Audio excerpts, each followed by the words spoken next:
स्वागत है दोस्तों। आई होप आप सब अच्छे होंगे। तो दोस्तों आज हम बात करेंगे एसबीआई क्लर्क मेन स्ट्रेटेजी के बारे में। तो दोस्तों ये वीडियो को बस एंड तक देखें, ट्रस्ट करते हैं तो ही देखें, वरना आप स्किप करके जा सकते हैं दोस्तों। क्योंकि देखिए दोस्तों, ये जो स्ट्रेटेजी है, अभी जो समय है आपके पास, ठीक है, 10 से 12 दिन का समय जो है, ठीक है, इसमें क्या स्ट्रेटेजी रहना चाहिए। देखिए, एक एक कैंडिडेट है जो पहले से पढ़ाई किए होंगे, आपका 6 महीना 7 महीना 8 महीने का जीके रेडी होगा, डेफिनेटली आप रिवीजन करके भी रख लिए होंगे अभी तक। और एक कैंडिडेट होंगे जो 2-3 महीना का पढ़े होंगे अभी तक, ठीक है, 2-3 महीना 4 महीना का प्रिपेयर किए होंगे। और एक कैंडिडेट होगा कि अभी प्रिपरेशन स्टार्ट करेंगे। तो आप कोई भी टाइप के कैंडिडेट हैं, तो देखिए दोस्तों, अभी रिवीजन का समय है एक्चुअली। तो आपको रिवीजन करना है, तो देखिए जीके के लिए क्या करना है। जीके के लिए मैं आपको लास्ट टाइम भी बताया था कि एक अपरिचित बोल के है, पीडीएफ आता है, ठीक है, बहुत बेस्ट है, जेन्यून है। ऐसा नहीं कि मैं एडवर्टाइजमेंट कर रहा हूँ या कुछ कर रहा हूँ, ठीक है। आप वो हो सके तो टेलीग्राम ग्रुप से आप वो लेकर वहाँ वो पीडीएफ आप रिवीजन कर लीजिए, ठीक है। लगभग 700 पेज का है, तो रिवीजन आपको करना है तो बेस्ट है रिवीजन के लिए। अगर आप पहले से पढ़े तो आपको रिवीजन बहुत अच्छा खासा हो जाएगा, ठीक है दोस्तों। और देखिए दोस्तों, और बाकी आपके मर्जी, अफेयर्स क्लाउड फॉलो कर रहे हैं तो मंथली वाला पढ़िए या वीकली वाला पढ़िए, कुछ भी एक सोर्स उठाइए, 2-3 सोर्स नहीं उठाना है आपको, एक सोर्स कोई भी उठाइए। अब अपरिचित है जो, वो आप देखिएगा टेलीग्राम ग्रुप में मिल जाएगा आपको, ठीक है। तो वहाँ पे क्या है कि लगभग 700 पेज है, तो वो पढ़ना मेरे हिसाब से पॉसिबल नहीं है 10 दिन में आप पढ़ के रिवीजन कर पाओगे। लेकिन वो आप पे डिपेंड करता है, आप अगर ज़्यादा पढ़ोगे, 10 घंटा तक पढ़ोगे, तभी जाके आपका रिवीजन के साथ अच्छा खासा प्रिपरेशन हो जाएगा दोस्तों उससे।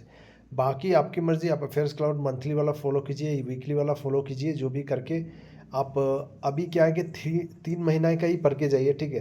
3 महीना का बस पढ़िए, क्योंकि ज़्यादा आप नहीं कर पाएंगे, तो इसलिए ज़्यादा दिमाग लगा के कोई फ़ायदा नहीं है। तो जो लोग नहीं पढ़े हैं, जनवरी फरवरी मार्च बस ये प्रिपेयर कर लीजिए, ठीक है।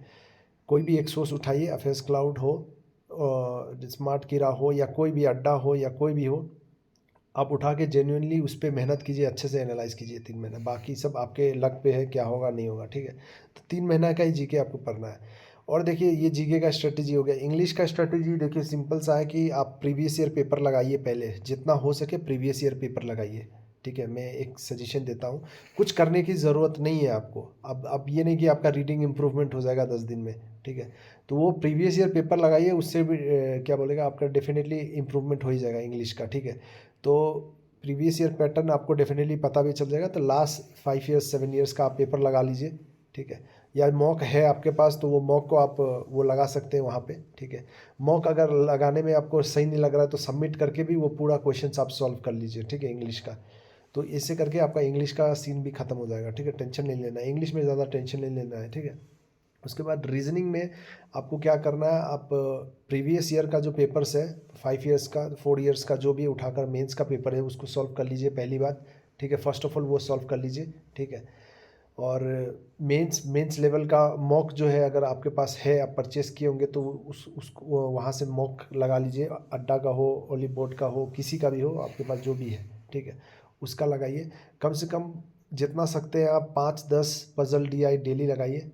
10 सकेंगे तो और अच्छा बात है, 10 डीआई लगाइए, 10 सीटिंग अरेंजमेंट पजल लगाइए। अभी लास्ट मोमेंट है तो अच्छा प्रैक्टिस आपका हो जाएगा इससे, ठीक है। तो 10 पजल, 10 सीटिंग अरेंजमेंट, बाकी सब मिसलेनियस आप समझ सकते हैं वो कॉन्सेप्ट, ठीक है। तो रीजनिंग के लिए ये है, ठीक है। और क्वांट के लिए यही है कि डीआई आप 10 तक लगाइए, डेली का डेली 5 से 10, सकते हैं तो 10 कीजिए, ठीक है। और जो कि काफ़ी रहेगा, पहले प्रीवियस ईयर आप अटेम्प्ट कर लीजिए, उसके बाद आप मॉक से लगाइए या कहीं यूट्यूब से देखिए कोई भी मीन्स लेवल, ठीक है। जो भी आपको सही लगता है वहाँ से प्रैक्टिस कीजिए।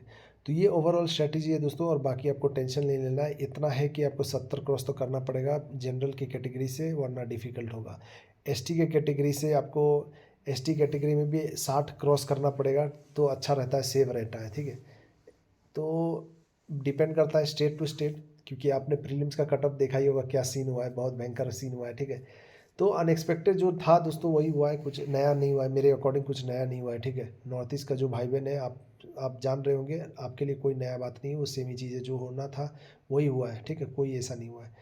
तो ये स्ट्रेटजी था सिंपल सा दोस्तों, आई होप आप समझ गए होंगे। तो कुछ भाई बहन कह रहे थे बनाने के लिए इस पर, तो मैंने बना दिया, ठीक है। तो जो भी है, आप लोगों को कोई डाउट हो फिर भी तो कमेंट कीजिएगा। तो इससे लगकर आप डेडिकेशन से प्रिपरेशन में लग जाइए, कुछ देखने की ज़रूरत नहीं, बस काम टू काम देखिए, बस अपना काम कीजिए। ऑल द बेस्ट, मिलते हैं नेक्स्ट वीडियो में दोस्तों।